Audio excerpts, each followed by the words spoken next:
حضرت ابو ہریرہ رضی اللہ عنہ نے بیان کیا کہ ابو القاسم صلی اللہ علیہ وسلم نے فرمایا، جمعے میں ایک گھڑی ایسی آتی ہے جو مسلمان بھی اس وقت کھڑا نماز پڑھے اور اللہ سے کوئی خیر مانگے تو اللہ اسے ضرور دے گا۔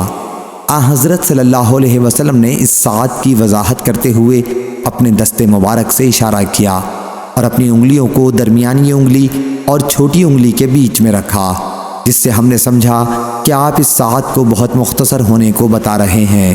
صحیح بخاری حدیث نمبر 5294۔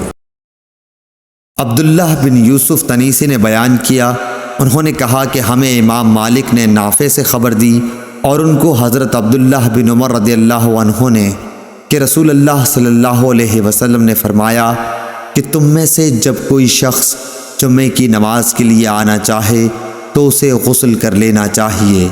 صحیح بخاری حدیث نمبر 877۔